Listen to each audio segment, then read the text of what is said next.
But our top story tonight, it's been a month since 15 miners were trapped in a Meghalaya mine and were flooded. Since then, this country still has no clear news about their fate. The incident has put the focus on the rampant illegal mining business in Meghalaya. The Supreme Court will be taking up the government's petition against a ban by the National Green Tribunal later this week. Even as that courtroom battle begins, the fact is, on the ground, young miners are being sent into what can only be described as death traps. Tonight, we bring you a major investigation on how mining still happens freely without any checks. It's our exclusive undercover report. Our reporters went deep inside Meghalaya's infamous rat hole mines. Tonight, the dark secret that this country must confront. Take a look at our special report.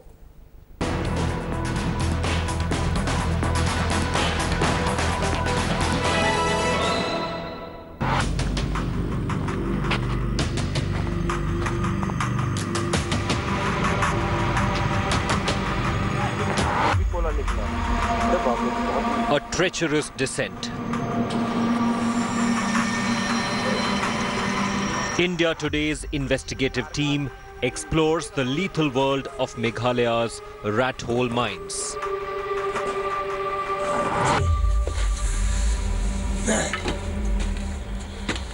This, as emergency crews searched without luck for survivors in a similar pit after it was flooded in the East Jaintia Hills coalfields on December 13th.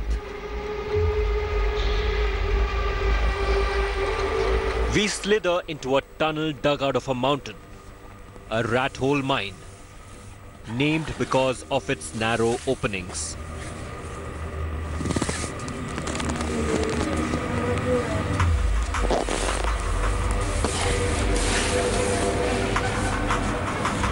The man seen on your screen is a young worker.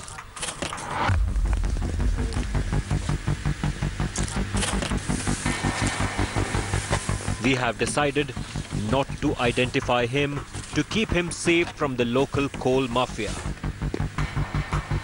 But we show you how dangerous it is to be a miner in Meghalaya.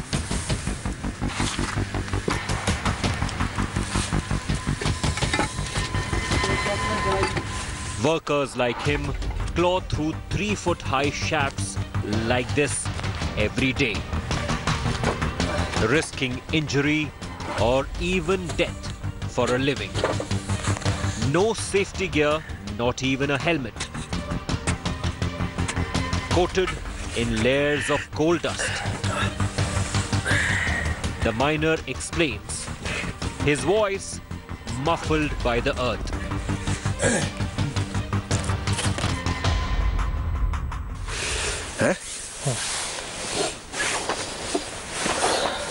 ये कितना अंदर तक ले जाते हो? ये अभी 150-100 ऐसे ही है। क्या मतलब? फिट अंदर में। नहीं, अभी काम करोगे जाके तो कितना अंदर काम मिलेगा तुमको? अभी हमें 150 जैसा। 150 के बाद काम मिलेगा? मुझे तो काम करते हुए वीडियो चाहिए ना। कोयला है? हाँ। बाकी कोयला नहीं है। यहाँ से खा के गया है ना अंदर में, इसीलिए। कितना टाइम लगता है पहुँचने में? कितना टाइम लगा? 10-20 minute.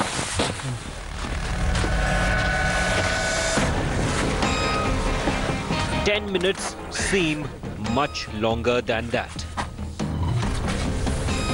It's biting cold outside, but hot and humid inside. That's how poverty-stricken miners like this young man dig the coal fields of Meghalaya. Remember, the NGT banned the state's rat hole mines in 2014. But an estimated 5,000 still go on illegally here. Their safety record is dismal. More than 70 accidents and around 90 lives lost in the past 5 years. Little chance anybody would come out alive from the pit that trapped at least 15 miners in mid-December. Our daring investigation has exposed the horrors of illicit practice, chipping the coal with the pickaxe, hauling the gravel in a pushcart. Once it's filled, the wagon is dragged out. Bad timing could just be fatal. The fragile rocks are supported by logs. A slight shake and everything could cave in. It's pitch dark outside. The miner recounted how poverty drove him to the rat hole pits when he was 7.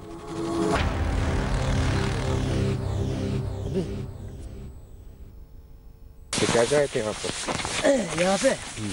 यहाँ पे mummy लोगों के साथ में आया था जब मैं छोटा था। उस टाइम में जब मैं 7 साल का था, उस टाइम में आया था यहाँ में।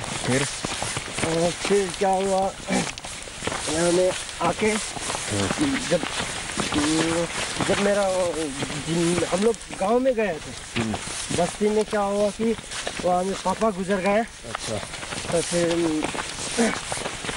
मेरी मम्मी को ठीक नहीं लगा वो जगह बैठने के लिए, फिर यहाँ में आ गए। फिर आधा जिंदगी यहीं में कट गया। ये आधी जिंदगी को डर नहीं लगता? अभी जिंदगी तुम्हारी सही क्या है? अभी का जो लड़का लोग होता है ना, वो लोग 50 भी क्रॉस होगा या नहीं होगा, उन लोगों का पता नहीं। क्या? क्योंकि अभी का जो पॉल्यूशन है ना, बहुत ही डेंजरस चीज़ है। इसीलिए हम लोग जो काम करता है वो हार्ड वर्क, वो तो और भी डेंजर है। मतलब इसी करके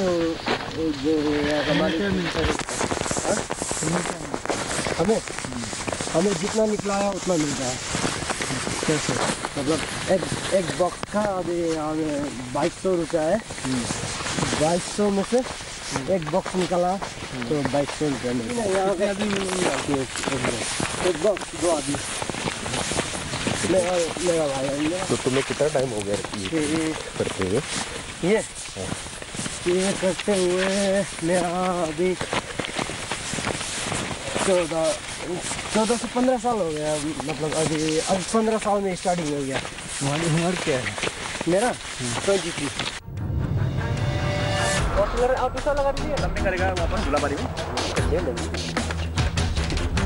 A cocktail of crushing poverty, crime syndicates, and hazardous mining. Stay tuned for more on Meghalaya's death traps. A special report of Muhammad Hizbullah and Nitin Jain for India Today's Special Investigation Team.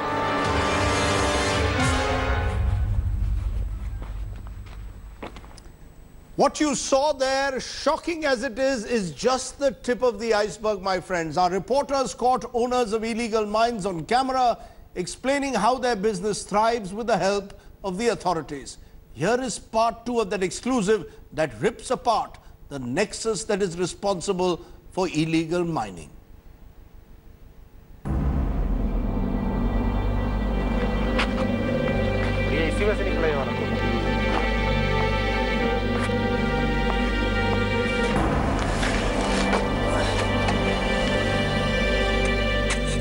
Cheap power versus human life. In Meghalaya, coal production peaks at 4 billion.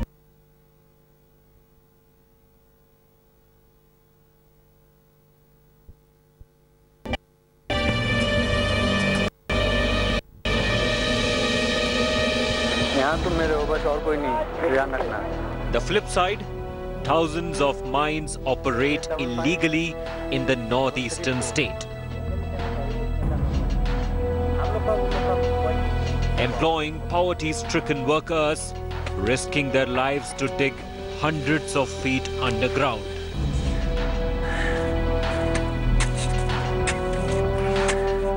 Our investigative team reached out to Meghalaya's coal mafia.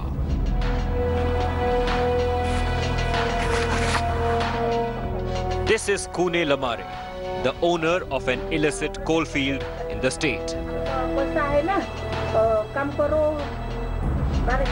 She's been extracting the mineral illegally and selling it off in the open market for the past 3 decades. Lamare admitted that her business is thoroughly illegitimate but enormously lucrative. Listen in to her startling confessions. Mining तो ma'am अभी भी चल रहा है ना, आप लोग कर रहे हैं ना। माइनिंग नहीं है, जो आप माइनिंग सोचता है वो माइनिंग नहीं, वो चोरी वाला इलीगल है। में अगर कई तरह की माइनिंग होती है, ब्लास्ट माइनिंग होती है, रेड होल माइनिंग होती है, तो हम आप जो क्वेरी दोगे हमें वहाँ पर कैसे किस तरह की कर पाएंगे, रेड होल कर पाएंगे या रेड होल कर पाएंगे, उसके लिए आप लेबर हमें दिलवा देंगी?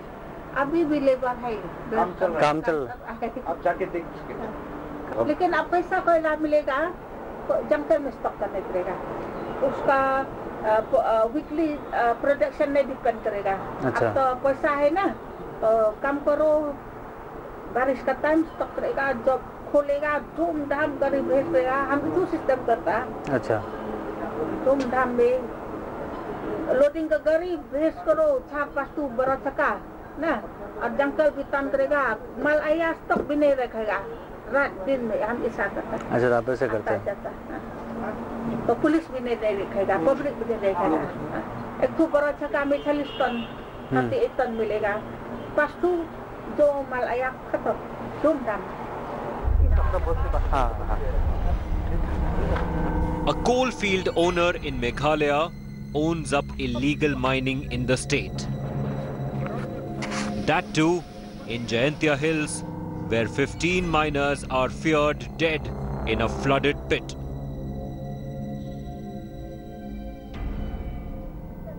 She claims to be well connected with the local police. Lamare offered to sell off the coal from her illicit mine with full protection.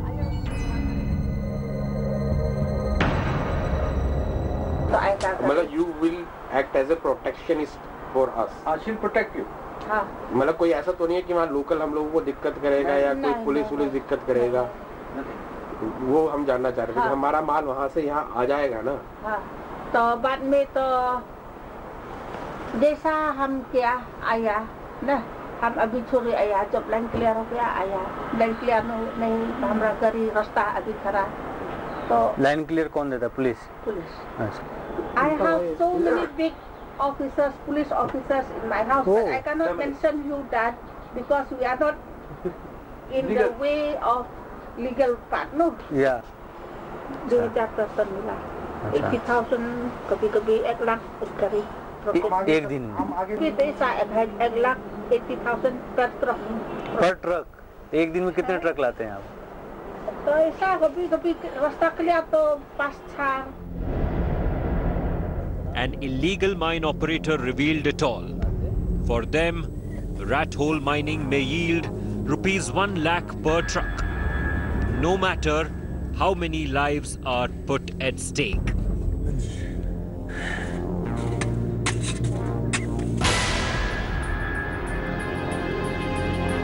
वहाँ रेट आप सीधे रेट तो हम कर देंगे ना, टेंशन क्या ले रहे हैं? 11,000 बता रहा है। India Today's undercover team next met a coal transporter in Meghalaya's Jayantia Hills. Kishan, he corroborated how the illicit trade works.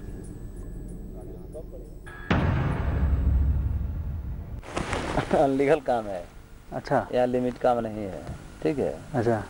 तो हम लोग क्या करते हैं कि 60,000 70,000 जो रास्ता खर्चा लगता है, ठीक है, उसको दे के दलाल द्वारा पास किया जाता है, डायरेक्ट नहीं। हम तो यहाँ से शिलोंग देख रहे हैं ना, शिलोंग का बाईपास में एक टूल गेट है, टूल गेट तक ही हम लोग अपने जिम्मे पर गाड़ी ले जाकर छोड़ते हैं, ट्रैक्टर पुलिस एंट्री करा के वहाँ छोड़ते हैं, वहाँ से दलाल लेके जाता है। अच्छा। और उसको हम लोग 60,000 रुपये देते हैं।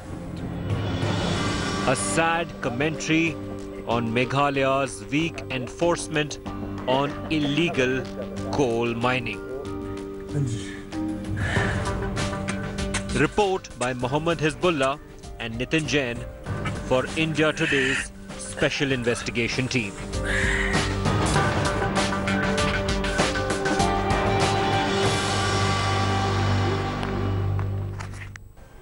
And joining me now is the Chief Minister of Meghalaya, Conrad Sangma, with us from Shillong. Appreciate your joining us, Mr. Sangma. It's been a month, 31 days exactly since the 15 miners got trapped in an illegal rat hole coal mine. I want to understand, have you given up hope? 13th of December is when they were lost. We are on the 14th of January, 32 days actually. Have you given up hope finally of actually tracing the missing miners? Rajdeep, in fact, I think you are very much aware that we have been putting a lot of effort in the past few days into this particular incident that took place, the tragedy that took place. And in fact, even as we speak, there are lakhs and lakhs and crores of liters of water being pumped out. And yet we're not seeing even an inch of the water level going down. That is the kind of challenge, logistical challenge we're facing. In spite of Odisha, a disaster group, the Coal India, Kirloskar, Meghalaya, all the pumps pumping together. So it does look like a very, very difficult situation, I must say. You're admitting it's a very, very difficult situation, but have you given up, therefore, on the rescue operations? Am I to understand that you've virtually given up on the rescue operations? No, I think, obviously it's going to be something that is looking more and more bleak, I should say. And the chances, I think, of any kind of survival is almost negligible at this point in time. And even from the medical point of view, we have consulted the medical department and we have taken views. In fact, I had taken a review meeting just few days back. And, they have most of the people who were involved in the operation, were really looking at a very bleak kind of a situation. So therefore, yes, in one way, it looks like it's going to be very difficult. But I think there are some more aspects that we're looking at. And even if we can somehow retrieve, the bodies of the individuals, that also would have been some kind of a consolation, I should say, though it's not really enough for the loss of the lives that they have had. But at least if they can get their dear ones, the bodies, I think, so that is what we're hoping for. But even that looks like a challenge because without the water level going down to a reasonable level, it will be impossible to get them out. We've done this big investigation today which shows that illegal rat hole mining continues in terrible conditions. Even young people, children are being used. They are virtual death traps. Coal mining continues. I want to understand, is your government going to wake up as a result of what happened on the 13th of December? Look at your mining tragedies. February 2014, in 2013, 47 accidents, 61 dead. 2012, 5 accidents, 7 dead. 2011, 14 accidents, 14 dead. This is a recurring disaster in your state. And no one seems to have woken up. Is this your final wake-up call now that the Supreme Court has also plunged in? Rajdeep, actually, I think you have exactly said it, yourself. This has been something that has been going on for a very, very long time. In fact, we're looking at, pre-independence also, when, from that time onwards, this kind of activities have been going on. And in fact, after the NGT has banned this kind of mining, more than about 1,000 cases have been registered against people who have been involved in any kind of rat hole or illegal mining. So the administration has always been very proactive, even earlier and even now. We are very aggressive against it. No, but hold on, Mr. Sangma. You're saying you're aggressive against it, but the fact is the state government has gone and put an argument that coal mining in the state is part of customary tribal rights, and therefore the NGT order, the National Green Tribunal order banning this mining comes in conflict with current practice. As a result, there is a belief that the state government has been in connivance because many of these illegal coal mining operations are feeding the system. They are providing money and resources to your government. So let me put these 2 points separately because you're combining 2 different issues, I must say. First, of course, as I said, when somebody has, NGT has banned the coal mining, then obviously it becomes the responsibility of the government administration to ensure that we stop the so-called illegal mining which NGT has put in. What we are saying on the other side, when we appeal to the Supreme Court affidavit, what we are saying is that this kind of activities has been going on. It is not as simple to simply cut it off and remove it. And most probably the best way moving forward to ensure that miners are safe is to ensure that it's done in a regulated manner without compromising on environment and safety, but regulate it and let it move forward. So that is the area which we are talking about on the second part which you mentioned. No, but you're talking of regulated mining. We are showing, our investigating team has just gone there a week ago and is showing it's still continuing. I mean, that is the tragedy. You know, Conrad Sangma, that's what I'm saying. We will sit in a TV studio and you're saying you're regulating it. On the ground, it's continuing. And that's what I'm asking you. Are the stakes simply too high? Why is it that the illegal mining is continuing? Rajdeep, again, you're combining two different things. Please get the facts clear. What we are saying is about regulating is we're talking about the future. Sure. In the future, if we want this kind of activities to be done in a more, I should say, careful and secure manner, then we need to regulate it. That's what we are saying. Currently, before 2014, the same activity was going on. But before 2014, there was nothing illegal about it. That's the point. That's what we're trying to say. No, I take your point. But regulation. While you wait, Conrad Sangma, to regulate the mining industry, the fact is on the ground, illegal mining is continuing. That's my point. How are you going to step in to stop the illegal rat hole mining that's going on even as you and I speak today? Absolutely, Rajdeep. The point is that when we say illegal, the rat hole mining, as I said, has been going on for ages. Only in 2014 did it become illegal after NGT banned it.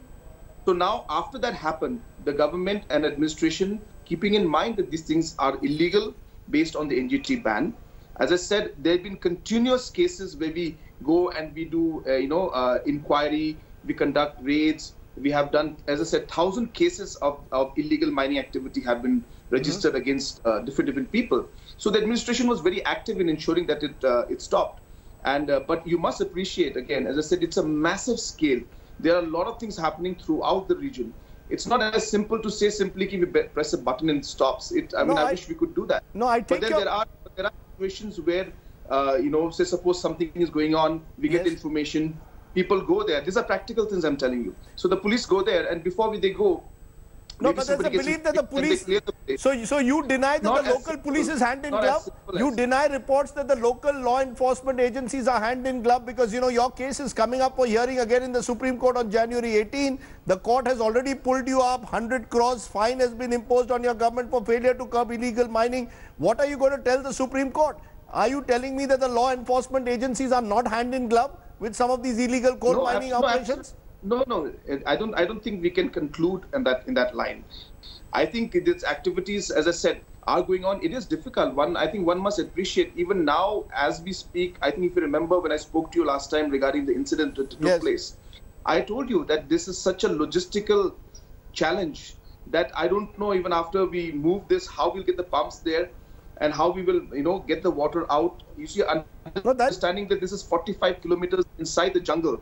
I think it's unfair to simply say that these people are hand in glove. I think that's wrong. No, but our story is showing that there is a well-oiled nexus between politicians, police and coal miners. That's what we are getting on hidden camera, that there are people admitting that there is this nexus. Amita Sangma, an activist who was recently attacked by suspected coal miners, had moved the Meghalaya High Court seeking CBI investigation. She has also alleged this. I mean, it's a lucrative business out there. This is what is generating revenues. So I'm just wondering whether you can actually crack down on this operation, given the revenues involved. We have, in fact, as I was mentioning, there have been a lot of crackdowns that have taken place. A lot of people have been caught in this. A lot of cases have been registered in this. It is an ongoing process. But I think, yes, it is a very, very difficult challenge when it comes to trying to control this throughout the state. There are a lot of districts that are covered with this. Right. Sometimes the administration does not have the required manpower to really tackle it from the scale of at which this takes place. It is a challenge.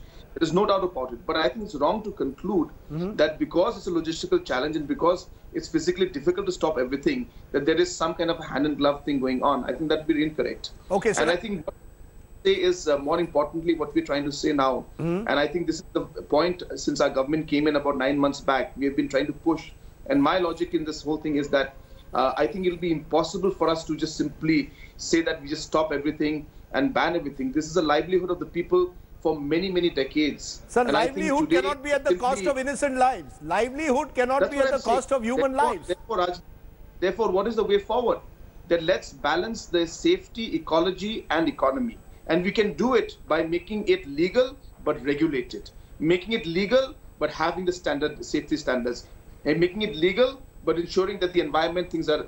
So therefore, the environment laws are laid down. The safety measures are laid down. All we are saying is, let the safety measures be imposed. Let the environment measures be imposed. Let there be no exemption in terms of the safety measures, but allow the mining to take place. I think it can exist. So therefore, whatever safety measures must be taken up, have to be taken up, and they must be put on the miners. It's saying that you have to have the safety, only then will we allow the mining to be open. That's all we are saying. I think that's the way to move forward. I have one final question for you. Do you agree, and I asked you this a month ago when this story first broke, do you agree that there could have been much more effort made in the initial days when the miners were trapped? Could you have rescued them? In hindsight, could your government have moved faster, Conrad Sangma? There are 15 families who have lost their lives, who possibly have lost their near and dear ones. Do you believe that initially, because Meghalaya was out of, in a sense, the national map, we in the media didn't cover it, and your government also woke up late? No, Rajdeep, I think it would be unfair to really jump to that conclusion, because if you look at it even now, that the past 15 days have passed, and we have got maybe almost all agencies we could possibly think of involved in this exercise. And in spite of all the efforts, even now, though not even an inch of water has reduced. It has been a logical nightmare from day one, and even now it still is. And in spite of all the efforts and all the support we got, and I must thank NDRF, Kirloskar, the Army, the Navy, not the Army, I'm sorry, the Navy and the Air Force and Coal India, and as we speak, people are still there. The Navy is there with their RVs, ready to send them inside the water, but they're saying it's just impossible to go in. So therefore, it has been a logical nightmare from day one, and I don't know. It would be wrong for me to comment whether it's late or not, but I think you can see that it's been a challenge from day one, and even today, after everything, all the efforts put in, even now we're not being able to even move an inch forward. But I just want to leave you with these thoughts and these numbers, Mr. Chief Minister. Life is cheap, as someone says, for Meghalaya miners. Daily hours 10, wages rupees 2,000 per 2 miners, coal mined 1 ton, sold to traders 5,000, smuggled to Assam, some say, at a price of 11,000.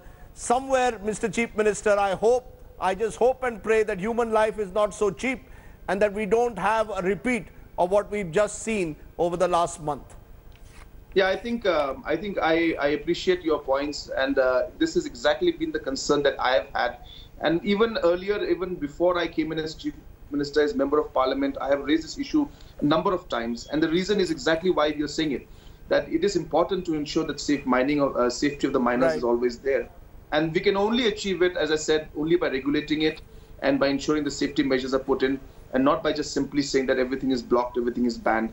This is not most probably the solution that we're looking at. Okay. Conrad Sangma, Chief Minister Meghalaya, I appreciate your joining us and coming out and telling us exactly where your government stands, even as our thoughts and prayers are with the families of the miners. Thank you very much for joining me on the news. Thank you. Thanks a lot. Bye. My take tonight, and this is a story which I believe must be heard across this country. 32 days and counting, the chances of any of those trapped in the Meghalaya mining disaster being found are receding by the day. Without engaging in a blame game, one must ask, how many more tragedies will it take for us to wake up to the reality of rat hole mining in Meghalaya? Let's face the harsh truth. Human life comes cheap in this country, and maybe even cheaper in the northeast. If one person falls into a manhole in Mumbai or Delhi, there is outrage. We simply haven't seen enough of that anger in Meghalaya, where despite the repeated mining disasters, the Chief Minister just told me that the solution is to ensure regulated mining rather than a blanket ban. He may be right, but that doesn't excuse the failure to break the nexus that exists on the ground between politicians, police and coal miners. I am told that several high-ranking politicians in the state own Benami mines. When windfall revenues can be earned, who cares about safety of a miner earning a few thousand rupees? If the latest mining disaster doesn't wake us up to ensure strict safety standards, nothing ever will. Else we must go back to an old saying, Garibo ki koi sunwai nahi, or roughly translated, the poor have no voice, my friends, in this country. Thanks for watching the video. For more such news and updates, please like, share and subscribe to India Today. Also check out our other great videos from our channel. We know you would love to.